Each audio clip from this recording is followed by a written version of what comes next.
delivered me, and he opened my eyes before he delivered me. I remember one time he opened my eyes and I seen demons all in the club, guys. It was crazy. So I'm not just saying this, like I really know this, all right?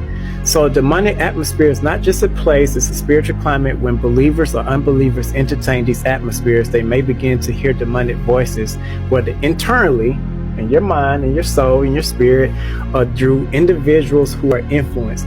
You got other people within that club or within that atmosphere that are demonically influenced. So then you will hear the demons start to speak through them. And 9 times out of 10, they're led by the works of the flesh. They're trying to lead you. They're trying to tempt you. Come on, somebody. These voices aim to deceive, distract, and ultimately destroy. Somebody write that in the comments. These voices aim to deceive you, distract you, and ultimately destroy you.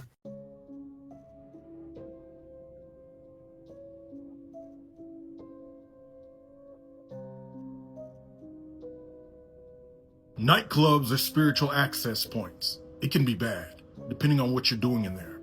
I want you to listen to what I have in my notes.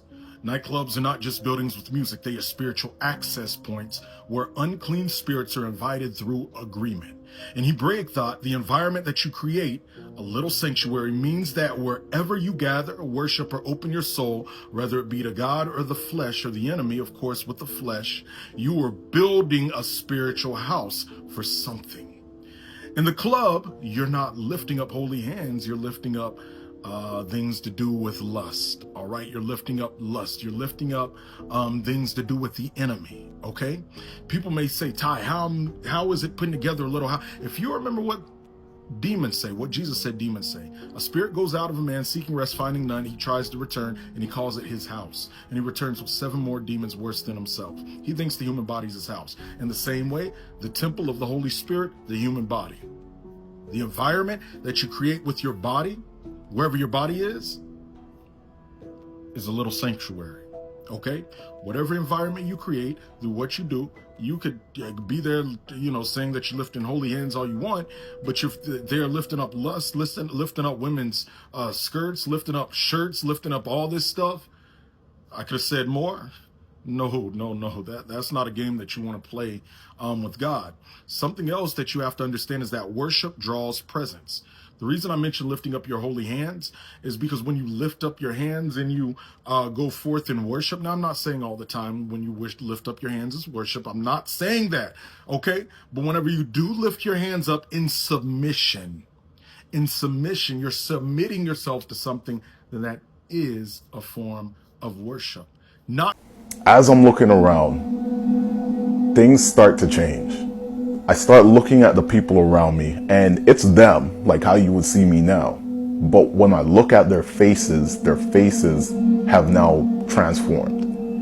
As I'm looking at these people's faces, the best way I can describe it for you to understand and comprehend with an earthly mind is their faces looked like bats.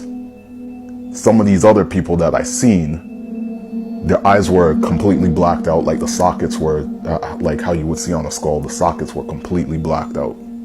Some of the other people, faces completely black, but they had little red dots for eyes. So I'm standing there looking at all of this. And as I'm looking at all of this, everything is going in slow motion. I don't know if you guys have seen like videos on social media where people are recording themselves like in the club and there's like a literal demon behind them caught on camera. Like it's legit. Like it sounds goofy, it sounds funny, but I promise you it's not. I mean, if Jesus himself was casting out demons, what makes you think that there aren't demons at the clubs where they're playing Bad Bunny, where they're playing Drake, where people are using substances? I mean, the drugs, the alcohol, the language, the lust, it's horrible. You cannot pay me to go back to a club. Like you just... God had given me a dream about the club I was working at.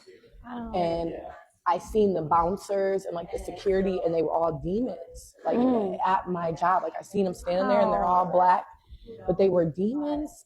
I had a dream. I sold myself to some like famous artist, and he gave me like a big stack of money, right? So I had awesome money. And then I started vomiting my organs, my insides. Whoa. Like actually, like I'll never forget this dream. I started just, all my insides start coming out of me, and I was just like weak, like lethargic. Started my dance. I had turned around, and when I turned back around, because he was sitting in the chair watching, when I turned back around, the Holy Spirit allowed me to see who I was really dancing for, who I was really entertaining. And when I turned to look at him, my regular wasn't my regular anymore. He still had a human body of a man. He was still wearing what he was wearing, but his face was distorted.